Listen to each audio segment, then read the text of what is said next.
Hey guys, Jonathan here, and inside this totally non-sketchy box is what should be one of the best looks we've had yet at the upcoming iPhone 7. And if you guys can get this video to 50,000 likes, which I know you can, when the iPhone 7 is out, I will give one away. So go ahead and smash that like button and definitely subscribe if you haven't yet so you don't miss out. Now once we're past the battered and beaten cardboard, inside that is some bubble wrap, which naturally we gotta pop a couple.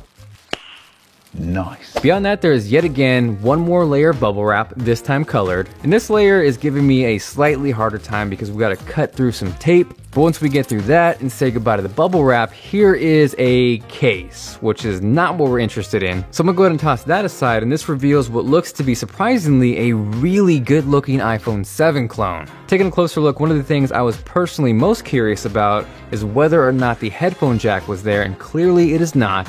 Now if we stack this side by side next to an iPhone 6s, it lines up pretty accurately with everything we've heard so far. Gone is the headphone jack, and in place of that is a second speaker grill, which in turn should give us stereo speakers on the iPhone 7. Personally, for the most part, I use wireless Bluetooth headphones, so I might actually fall towards the side of giving up the headphone jack for better sounding speakers. But regardless, if you were counting on the headphone jack staying, it is not looking good right now. Now the other noticeable difference when stacked side by side next to the iPhone 6s is of course the camera, which is way bigger. This lends itself to be an upgrade not so much towards the megapixel count, which should remain the same at 12, but rather larger pixels, which will actually be really helpful and is part of the reason the Galaxy S7 has such a great camera this year. Now with this clone lining up directly with the iPhone 6s, there is no sign of a dual camera. If we do see that, it's either going to be on the iPhone 7 Plus or the iPhone 7 Pro. The only thing up in the air right now is whether or not Apple's going to have 2 or 3 models. There is totally a chance we see the iPhone 7 and 7 Plus with the single larger camera, and then a third model, the iPhone 7 Pro with that dual pixel camera.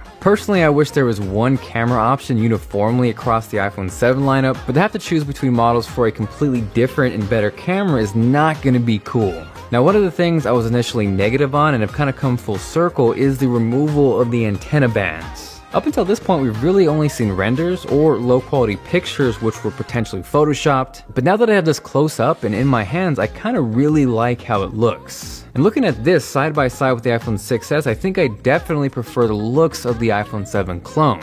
Now the downside and the reality check for everyone is that it looks really close to the iPhone 6s. There is not a lot different between the two. Obviously those who continually upgrade to a new iPhone every year are going to buy this phone, but if you're coming from an iPhone 6 or especially an iPhone 6s, this is not going to be drastically different. The one positive note is there should be a bump as far as storage goes, so the iPhone 7 should be the death of 16GB base iPhones. More than likely we'll see 32, 64, and 128GB models, and if we are to see the highly rumored 256GB model, I would suspect that's only going to be on the iPhone 7 Pro if that's released.